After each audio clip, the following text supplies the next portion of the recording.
jumpa lagi. Kurang ya? Oke.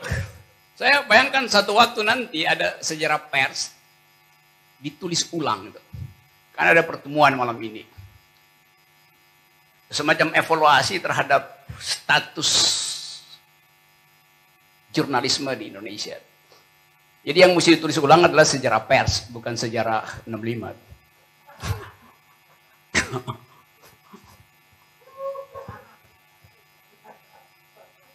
Kan itu headline. Tadi Pak Dahlan mengajukan satu prinsip etis, yaitu profesi. Profesi itu dikendalikan oleh nurani, tidak dikendalikan oleh hukum, tidak dikendalikan oleh kekuasaan, tidak dikendalikan oleh kapital. Jadi saya teringat bahwa di abad-abad 17-18 yang profesi itu cuma 3 tuh. Jurnalis, lawyer, dan dokter. Konsekuensinya dia tidak boleh dibayar. Itu namanya profesi. Jadi profesi itu adalah keahlian etis, bukan keahlian teknis itu. Karena dia berhubungan dengan pelayanan publik yang dasarnya adalah kepercayaan.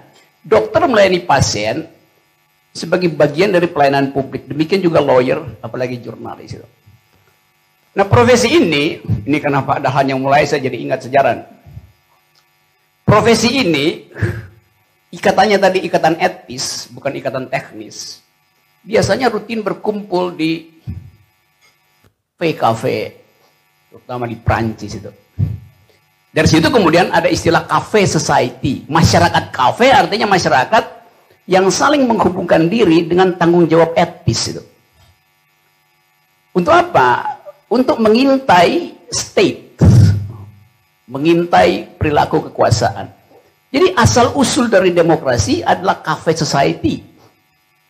Yang dulu pasti namanya bukan Al Jazeera tuh. Karena belum ada tuh.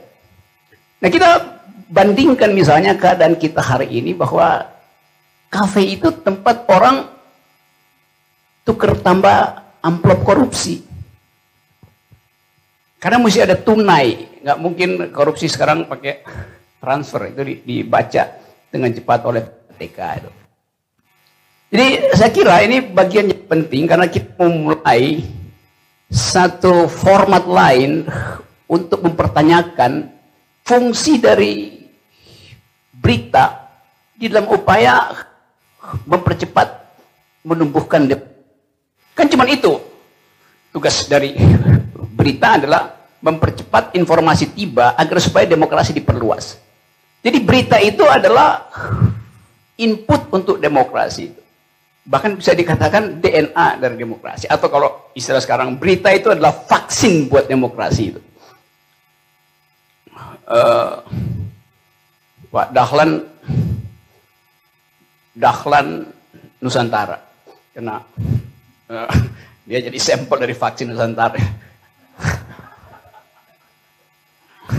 Dahlan Nusantara. Selamat datang Dahlan Nusantara. Dan memang agak ajaib bahwa kita yang berkumpul di sini adalah memanfaatkan YouTube sebagai hobi sekunder. Hobi primer dari Fadlizon adalah ngoceh-ngoceh di DPR itu. Hobi primer dari Dahlan Iskan adalah memperhatikan tomorrow's technology itu. The future teknologi itu.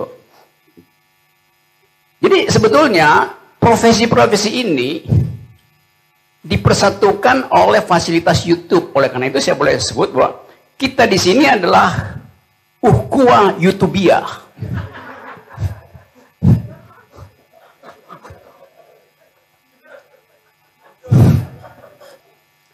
Jadi semangat ini, bukan semangat sebetulnya, kalau semangat itu kayaknya mau nyerang sesuatu. Kegembiraan ini yang mesti kita pelihara. Karena memelihara kegembiraan hari ini itu sama mahalnya dengan satu mobil listrik yang lagi dibayangkan atau mungkin sudah dirancang oleh Pak Dahlan Iskan. Karena kegembiraan itu yang seharusnya bagian dari kehidupan publik Seolah-olah itu jadi aneh kalau orang bergembira karena sebentar lagi krisis ekonomi, bergembira karena kan kita gembira karena ada krisis ekonomi kan. Karena kita mengambil jalan yang berbeda. Saya nggak tahu, saya klaim-klaim kita di sini, saya anggap aja semuanya ini satu kawasan ukhuwah Yutubiyah. Menginginkan hal yang berbeda itu. Nah mungkin kalau ada ketua MPR belum datang dia. Kalau ketua MPR udah datang di sini, ya kita sidang istimewa aja buat.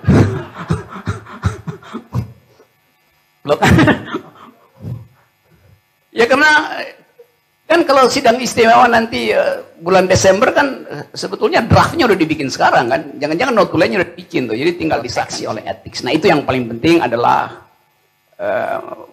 bikin jalinan semacam komunitas etis. Nah itu saya kira. Jadi SNN dan teman-teman yang lain harus menimbulkan inspirasi bahwa ada komunitas etik yang masih memelihara akal sehat. Assalamualaikum warahmatullahi wabarakatuh.